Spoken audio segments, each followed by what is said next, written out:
Mais bientôt la saison battit son plein. C'était tous les jours une arrivée nouvelle, et à la fréquence subitement croissante de mes promenades, remplaçant la lecture charmante des Mille et une nuits, il y avait une cause dépourvue de plaisir et qui les empoisonnait tous.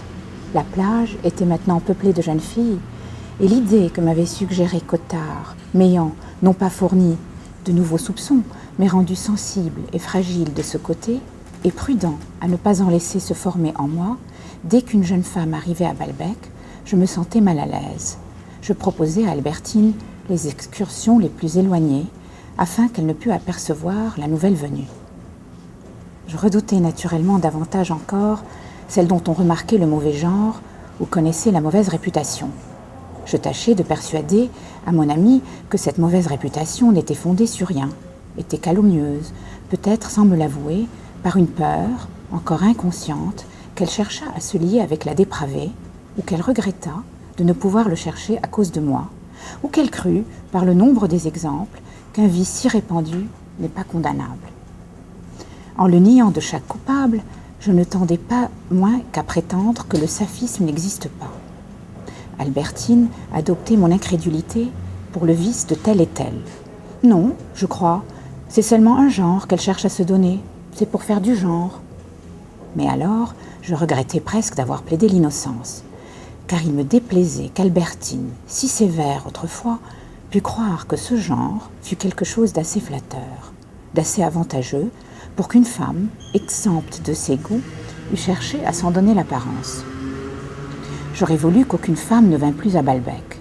Je tremblais en pensant que, comme c'était à peu près l'époque où Madame Putebu devait arriver chez les Verdurins, sa femme de chambre, dont Saint-Loup ne m'avait pas caché les préférences, pourrait venir excursionner jusqu'à la plage, et si c'était un jour où je n'étais pas auprès d'Albertine, essayer de la corrompre. J'arrivais à me demander, comme Cottard ne m'avait pas caché que les Verdurins tenaient beaucoup à moi, et tout en ne voulant pas avoir l'air, comme il disait, de me courir après, aurait donné beaucoup peur pour que j'allasse chez eux, si je ne pourrais pas, moyennant les promesses de leur amener à Paris tous les garmentes du monde, obtenir de Madame Verdurin que sous un prétexte quelconque, elle prévint Madame Putebu qu'il lui était impossible de la garder chez elle et la fit repartir au plus vite. Malgré ces pensées, et comme c'était surtout la présence d'André qui m'inquiétait, l'apaisement que m'avaient procuré les paroles d'Albertine persistait encore un peu. Je savais d'ailleurs que bientôt j'aurais moins besoin de lui, André devant partir avec Rosemonde et Gisèle presque au moment où tout le monde arrivait, et n'ayant plus à rester auprès d'Albertine que quelques semaines. Pendant celle-ci d'ailleurs, Albertine sembla combiner tout ce qu'elle faisait, tout ce qu'elle disait, en vue de détruire mes soupçons, s'il m'en restait, ou de les empêcher de renaître.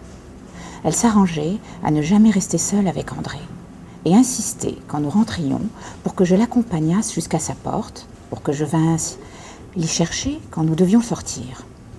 André, cependant, prenait de son côté une peine égale, semblait éviter de voir Albertine.